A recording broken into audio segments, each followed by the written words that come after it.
নমস্কাৰ বন্ধুসকল, কি খবৰ? পুনৰবাৰ স্বাগতম জনাইছোঁ আমাৰ অন্য এটা ভিডিঅ'লৈ।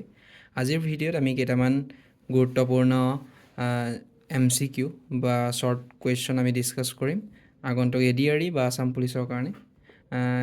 এই কুৱেশ্যনসমূহ এইখন বুকৰ পৰা মই লৈছোঁ, ছাব ইন্সপেক্টৰ যি হেণ্ডবুক এইখন।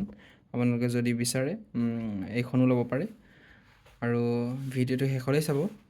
আৰু ইয়াৰ নোটছবোৰ মই টেলিগ্ৰাম চেনেলত দিবলৈ চেষ্টা কৰিম। আপোনালোকে টেলিগ্ৰাম চেনেলটো যদি জইন কৰা নাই তেনেহ'লে ডেছক্ৰিপশ্যনত দিয়া থাকিব, জইন কৰি ল'ব। তো বলক ভিডিঅ'টো আৰম্ভ কৰোঁ। তো ফাৰ্ষ্ট হৈছে which city is also' known as the cultural capital of Assam. Cultural capital বুলি কোনখন আমি চহৰক জানো, সেইখন হৈছে যোৰহাট।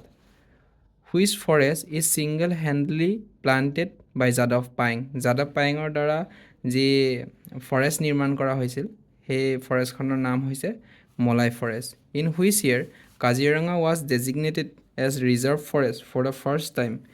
সেইটো হৈছিল 1908 চনত প্ৰথমবাৰ কাজিৰঙা ৰাষ্ট্ৰীয় উদ্যানখনক ৰিজাৰ্ভ ফৰেষ্ট হিচাপে ঘোষণা কৰা হৈছিল। আৰু 1974 চনত ইয়াক পাছত নেশ্যনেল পাৰ্ক হিচাপে স্বীকৃতি দিয়া হয়। আৰু তাৰ পাছত 1984 চনত ইউনেস্কো ৱৰ্ল্ড হেৰিটেজ চাইট হিচাপে ঘোষণা কৰা হয়। নেক্সট হৈছে who was the first Assamese to get the Arjun award. Arjun award বঁটা প্ৰাপ্ত প্ৰথমগৰাকী অসমীয়া ব্যক্তি হৈছে ভোগেশ্বৰ বৰুৱা। 1966 চনত পাইছিল। কিহত পাইছিল? গ'ল্ড মেডেল তেখেতে লাভ কৰিছিল 800 মিটাৰ দৌৰত এছিয়ান গেমছত। Manchester of Assam. Manchester of Assam হৈছে শুৱালকুছি। তাত কাপোৰৰ কাৰণে শুৱালকুছিক মানচেষ্টাৰ অফ আছাম বুলি কোৱা হয়।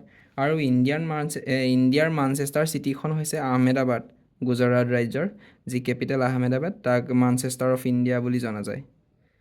আৰু নেক্সট হৈছে লাৰ্জেষ্ট ড্ৰাই ফিছ মাৰ্কেট। অসমৰ আটাইতকৈ লাৰ্জেষ্ট অসমৰে নহয়, এছিয়াৰ আটাইতকৈ লাৰ্জেষ্ট ড্ৰাই ফিছৰ মাৰ্কেটটো আছে Jagiroad. Next Assam police day কেতিয়া পালন কৰা হয়? সেইটো পালন কৰা হয় 1 অক্টোবৰ তাৰিখে। আৰু অসম দিৱস 2 ডিচেম্বৰত পালন কৰা হয়, মানে 2 ডিচেম্বৰত। আৰু নেক্সট কুৱেশ্যনটো হৈছে স্মলেষ্ট ডিষ্ট্ৰিক্ট অফ আছাম। সেইটো হৈছে কামৰূপ মেট্ৰ'। আৰু লাৰ্জেষ্ট ডিষ্ট্ৰিক্ট অফ আছাম সেইটো হৈছে কাৰ্বি আংলং ডিষ্ট্ৰিক্ট। সেইটো হৈছে এৰিয়া ৱাইজ অসমৰ আটাইতকৈ মাটিকালি ক'ত বেছি আছে বুলি ক'লে কাৰ্বি আংলং জিলাত, আৰু আটাইতকৈ কম হৈছে সৰু, সেইটো হৈছে কামৰূপ মেট্ৰ'। তাৰপিছত হৈছে আছাম সাহিত্য সভা ৱাজ ফাৰ্ষ্ট ফাউণ্ডেড ইন 1917। 1917 চনত অসম সাহিত্য সভা প্ৰথম প্ৰতিষ্ঠা হৈছিল। আৰু বৰ্তমান সেইটো হেডকোৱাৰ্টাৰ আছে যোৰহাটত। আৰু ফাৰ্ষ্ট কনফাৰেঞ্চ প্ৰথম অধিৱেশন ক'ত হৈছিল?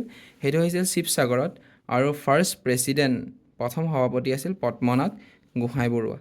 তো বন্ধুসকল আজিলৈ ইমানেই। আৰু নেক্সট আমি আছাম জিঅ'গ্ৰাফী বা পলিটি হিষ্ট্ৰীৰ ওপৰত MCQ এনেদৰে আনিব চেষ্টা কৰিম। আৰু মই যি এই নোটছ বনাইছোঁ বা এই শ্বৰ্ট কুৱেশ্যনবোৰ আপোনালোকে টেলিগ্ৰাম চেনেলটো জইন কৰিলে ইয়াৰ PDF আপোনালোকে পাই যাব। আৰু তলত কমেণ্ট কৰিব যে PDFটো লাগে বা ভিডিঅ'টো কেনেকৈ পাইছে, আপোনালোকে এক্সপিৰিয়েঞ্চটো জনাব। আৰু কেনেদৰে আৰু কোন টপিকৰ ওপৰত ভিডিঅ' বনাব পাৰোঁ আপোনালোকে নিশ্চয় কমেণ্ট কৰিব। যদি চেনেলত প্ৰথমবাৰ আহিছে চেনেলটো ছাবস্ক্ৰাইব কৰিব। ধন্যবাদ।